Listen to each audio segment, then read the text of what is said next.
নদিয়া জেলার নবদ্বীপকে বলা হয় মন্দিরের শহর। এর মধ্যে খুব জনপ্রিয় কিন্তু পোড়ামায়ের মন্দির। পোড়ামায়ের মন্দির সম্পর্কে যেমন অনেক প্রচলিত কথা আছে, তার মধ্যে একটা হলো পঞ্চদশ শতাব্দীতে বাসুদেব সার্বভৌম নামে এক পণ্ডিত নবদ্বীপ শহরের এক বটবৃক্ষের নিচে দক্ষিণাকালীর ঘট স্থাপন করেন। এই হলো পোড়ামা মন্দিরের একদম পাশেই মা ভবতারিণী মন্দির। তাছাড়াও কিন্তু আর একটা কথাও প্রচলিত আছে, যেমন ধরো অতীতে বটগাছটি শুকিয়ে গিয়েছিল, তখন নবদ্বীপের পণ্ডিত ব্রাহ্মণরা বিভিন্ন প্রকার হোমযজ্ঞ করে 108 ঘড়া জল ঢেলে গাছটাকে আবার পুনরায় জীবন দান করে, যা এখানকার একটা উল্লেখযোগ্য উৎসব।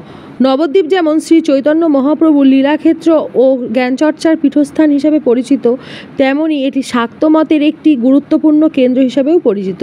পোড়ামাতলা সেই শাক্ত ঐতিহ্যের এক গুরুত্বপূর্ণ অংশ। তাছাড়াও দেখো, এখানে কিন্তু মায়ের কোনো মূর্তি নেই, শুধুমাত্র দুটো ইটের উপর একটা কলসি, তার উপর নারকেল দেওয়া আছে।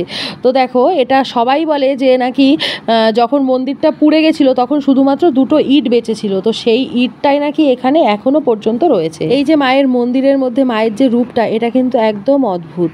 আর পোড়ামাতলা নবদ্বীপের একটি প্রাচীন ও গুরুত্বপূর্ণ স্থান, যা শহরের ইতিহাসের সাথে জড়িত। পশ্চিমবঙ্গ হেরিটেজ কমিশন 2019 সালে পোড়ামাতলাকে নবদ্বীপের একটি হেরিটেজ স্থান হিসাবে স্বীকৃতি দিয়েছে। মায়ের এই মন্দিরের মধ্যে যে এত রহস্য, এত একটা অদ্ভুত ব্যাপার আছে, সেটা না আসলে বোঝা যাবে না।